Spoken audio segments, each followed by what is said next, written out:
굉장히 예민한 얘기인데요. 네, 맞아요. 3번의 이혼과 3번의 결혼? 아니지, 2번의 이혼과 3번의 죄송해요. 죄송해요. 너무 재밌다.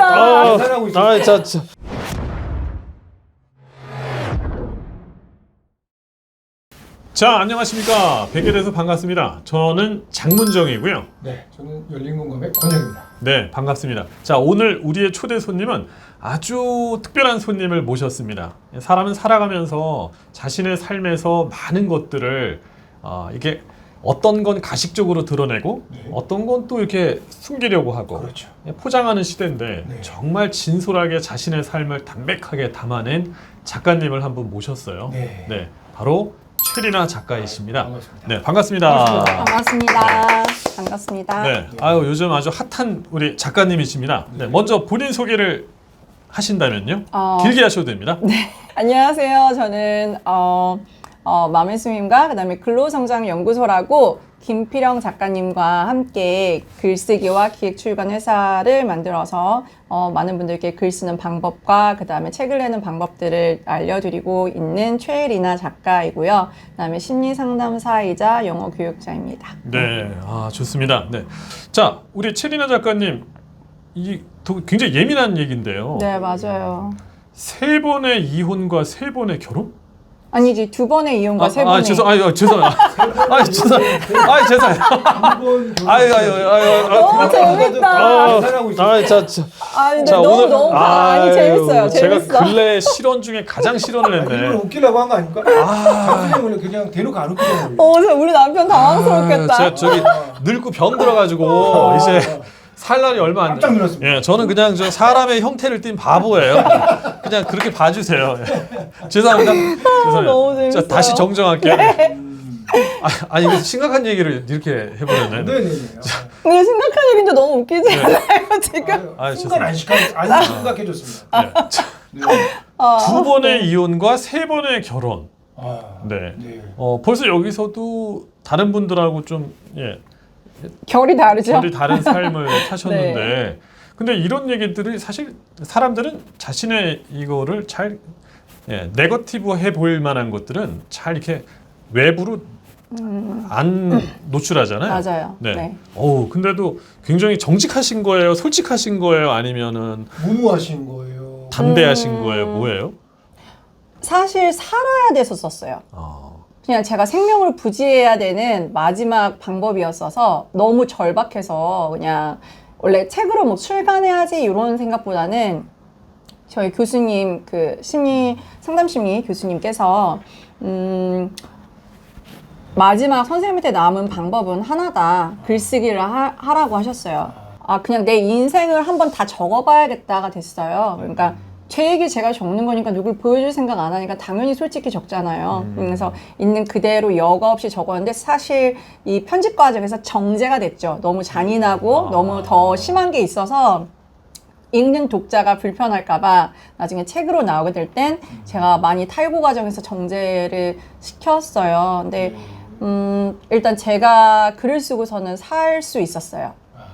글을 한번 다 쓰고 나니까 제가 보이는 거예요. 그래요? 내가 어떤 사람이었고 나는 사람 눈치 안 보고 산다고 생각했는데 내가 가족 눈치, 엄마, 아빠, 자식 이런 걸 더 많이 신경 쓰고 살았구나. 나보다는 우리 가족들 그리고 내 자식들 이런 걸 더 많이 해서 삶이 되게 많이 억울했던 거예요. 제가 난 되게 나름 열심히 살았는데 왜 지금 난 다 잃었지? 약간 이런 생각 들면서 이 글을 제가 45일 만에 썼거든요. 그래요? 네, 하루에 8시간씩 썼어요. 아침 9시에서 밤 5시 8시간 맞나? 얼추 그 정도 그냥 스트레이트로 앉아서 썼어요. 근데 중간에 탈진도 일어나고 하도 울어서 네, 그렇게 그러니까 치유가 되더라고요. 그래서 한 70% 정도 치유가 돼서 저는 되게 감사해요. 야, 오히려 더. 네. 그 한국에는 없는 말인데요. 그 영어로 그 writer's block이라는 말이 있어요. 뭐냐면은 그 이제 작가들이 글을 쓰다가 말 그대로 딱 막히는 거죠. 더 이상 안 나와. 막 마르넨조 쥐어짜 써야 되는데 안 나와. 막 이런 현상을 겪거든요. 근데 저 같은 경우는 책을 7권을 썼지만 우리는 자료에 사니까 그렇죠.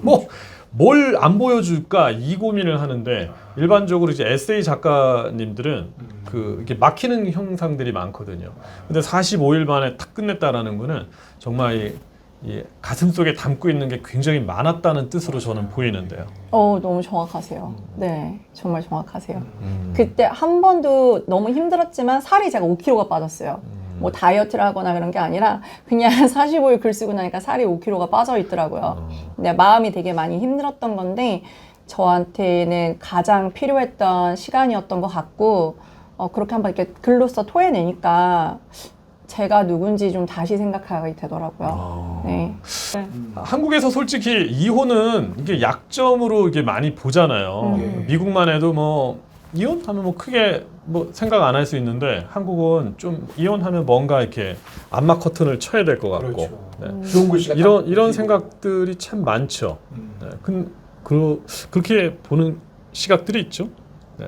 솔직히 잘 모르겠어요. 그래요? 네. 아. 제가 별로 그런 걸 신경을 안 써서. 신경을 안 쓰셔서. 네. 아니 요새 뭐 이런 말들도 많이 하잖아요. 뭐 이혼이 무슨 흠이야 막 이러면서 되게 가볍게 얘기하시는 분들이 오히려 더 많이 봐서 근데 저는 흠은 아니지만 되게 상처인데 어떻게 저렇게 라이트하게 얘기할 수 있지? 라는 생각이 들 때가 있거든요. 저렇게 가볍게 얘기하는 건 두 가지 중 하나다. 하나는 자기 방어, 그다음에 또 하나는 정말 아직 그 아픔을 못 견뎠다거나 와닿지 않는 거죠. 아직 피부로 이혼을 했다는 게. 그게 어쨌든 부비고 살았던 거잖아요. 그러면 누구든 간에 어쨌든 이혼하고 나면 상처가 남거든요. 네, 그래서 그런 부분에 대해서 개인이 아플 수는 있지만 누가 이혼을 했다고 해서 일단 저부터 색안경을 끼고 보거나 그러지는 않아서 다른 사람이 저를 어떻게 보는지 별로 그거는 신경을 못 썼던 것 같아요. 그거 벌써 멘탈이 이제 영어를 하시면서 예. 멘탈이 서구 쪽으로 간 거지. 그러니까. 예. 그럴 수도 있을 것 같아요. 그리고 사고 자체를 제 그쪽으로 해야 좀 편하게 친구들도 말이 또 나오니까. 맞아요. 캐나다 친구들도 많고 그러다 보니까 제 아이 낳을 때 막 들어왔거든요. 데모여서 와 있었는데 그런 친구들 있어서 이미 그런 친구들 중에서 그 외부모에서 큰 친구들도 많아요. 근데 잘만 컸거든요. 그런 네. 거 보면서 좀 약간 그럴 수도 있죠. 네. 자, 그러면 3번의 결혼을 하셨는데 첫 번째 결혼, 두 번째 결혼, 세 번의 결혼에서 뭐 얻은 점 혹은 뭐 배운 점이 있으시다면요? 있어요. 제가 사실 오늘 이렇게 초대해 주셔서 저를 또 한 번 생각할 수 있어서 진짜 너무 감사하다는 말씀을 드리고 싶었어요. 이유는 책을 쓰고 나서는 한동안은 제 책을 다시 보지 않고 그리고 뭐 저에 대해 이제 또 생각한다기보다는 이제 앞에서 해야 할 것들을 하고 있었는데 제 머릿속에 생각 정리가 새롭게 이루어지고 있다는 거를 좀 느낀 게 일단 첫 번째, 두 번째 결혼을 이혼을 할 때는 항상 상대방의 탓을 먼저 봤어요. 특히 첫 번째는 너무 힘들었어요. 가정폭력이 너무 심했었고 그다음에 폭언은 이미 시작되어 있어서 약간 나 이게 뭐지? 약간 사교 결혼을 다 한 건가 싶을 정도로 온 가족이 다 욕을 하시더라고요. 근데 저랑 만날 때는 한 번도 그런 적이 없으셨거든요. 솔직히 우리나라가 결혼하기 전에 상대방 가족을 얼마나 자주 만나나요? 네, 많이 안 보잖아요. 그리고 뭐 서로 상견례하고 그리고 식 올리는 거잖아요. 그러다 보니 상대방에 대한 이해도가 제가 좀 많이 늦었고 파악이 좀 안 됐고 순진하게 10년을 사귀었으니까 당연히 결혼해야지?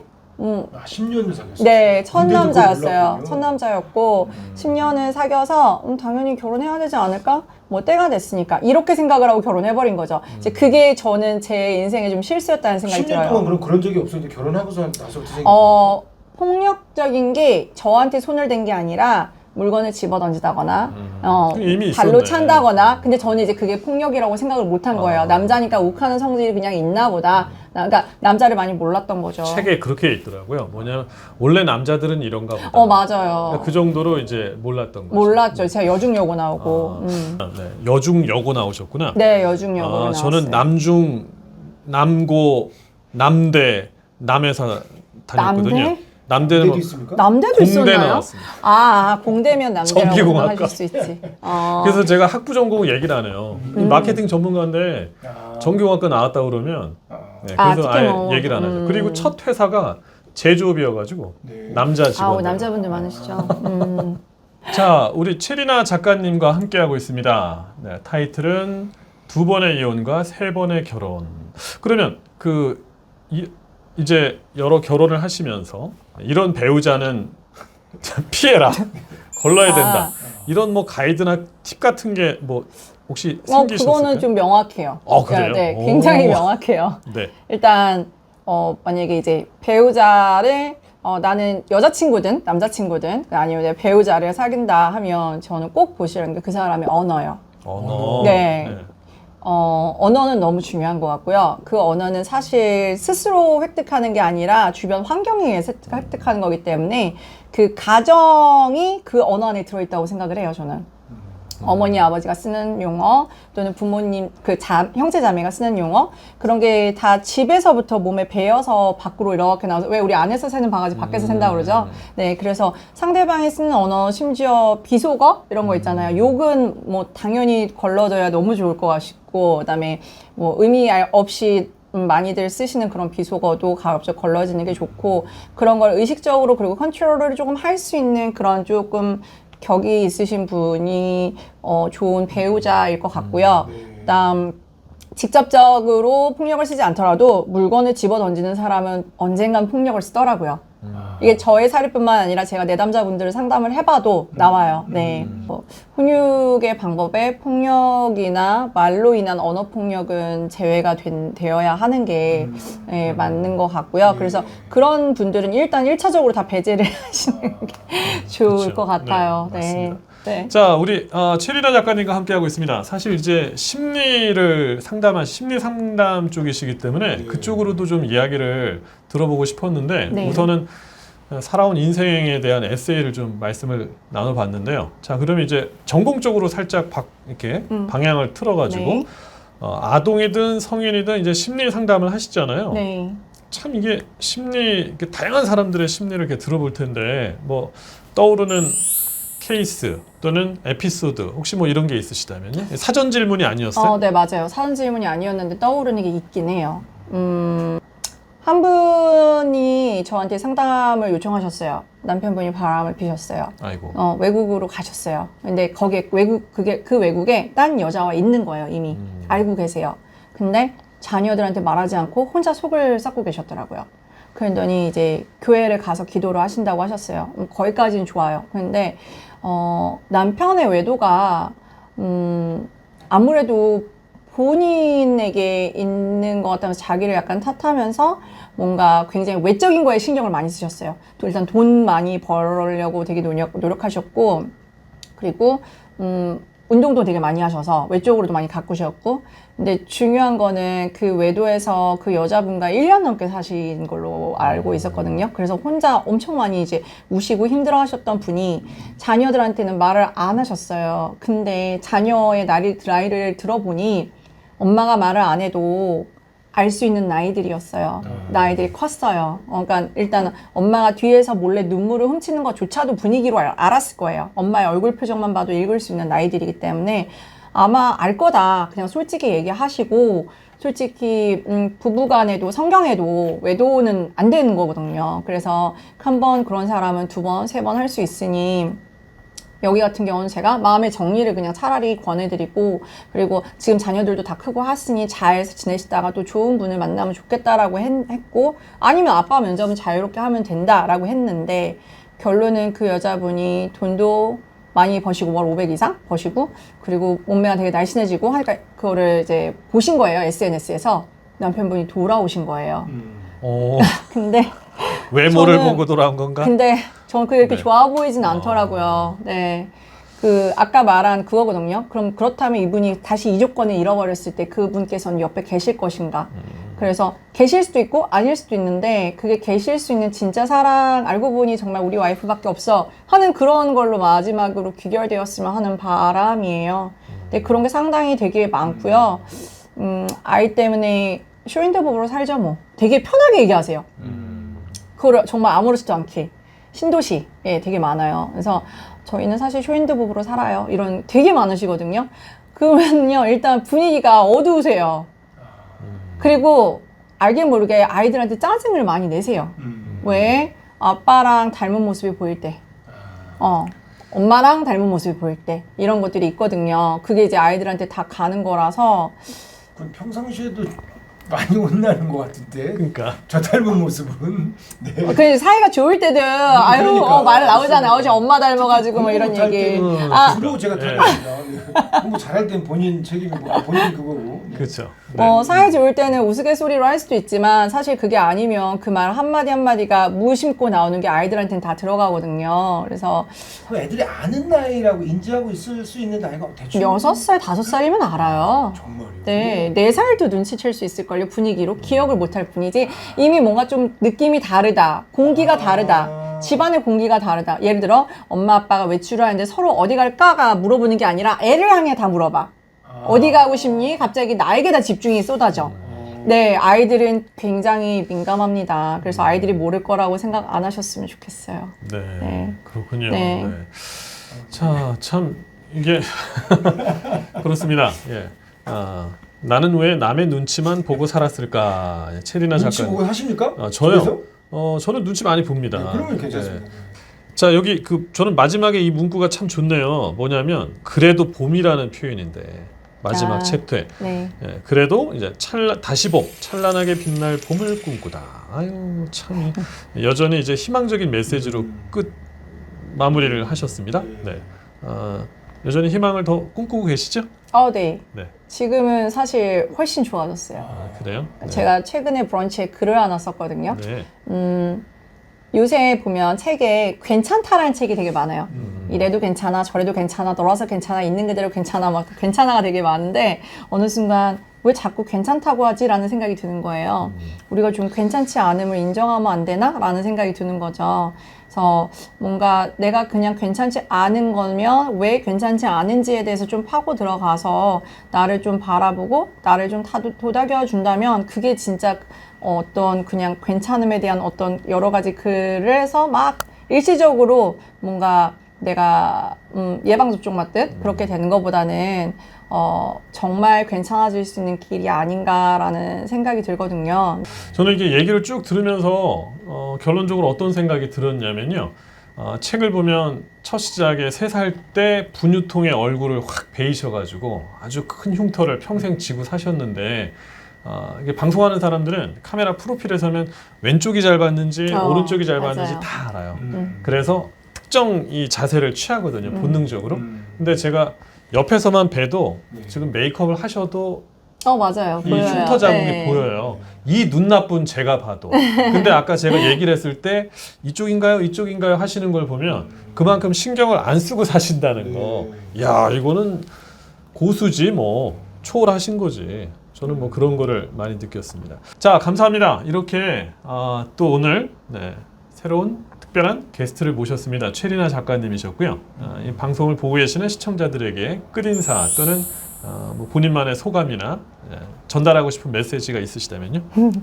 솔직히 오늘 뭔가를 많이 막 이렇게 적었었어요. 생각 정리를 하고 좀 일목요연하게 말씀을 드리고 싶어서 했는데 결국 오늘의 전반적 인터뷰를 돌아봤을 때 뭔가 이게 뒤죽박죽 얘기가 된 것 같아요. 원래 그래요.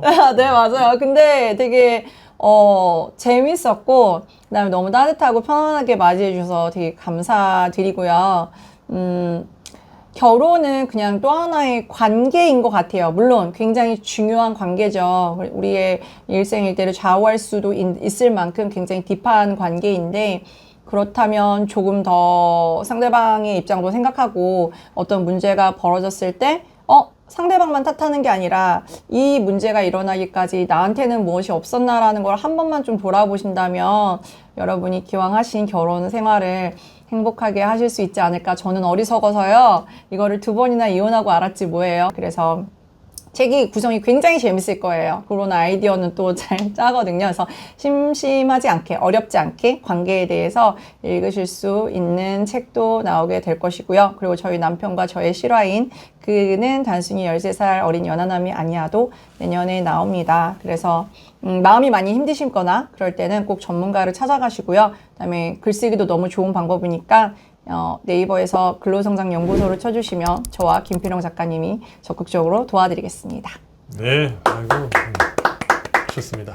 네, 그 묘비명은 살아온 수많은 세월의 가벼운 변명이다, 짧은 변명이다 이런 말이 있는데요. 뒤를 돌아봤을 때 후회 없는 삶을 살 수 있는 그런 여러분도 되셨으면 좋겠습니다. 네. 오늘 심리 상담사이자 작가님이신 우리 최리나 작가님과 함께했습니다. 시청해주신 여러분 대단히 고맙고요. 저희는 여기서 인사드리겠습니다. 고맙습니다. 감사합니다.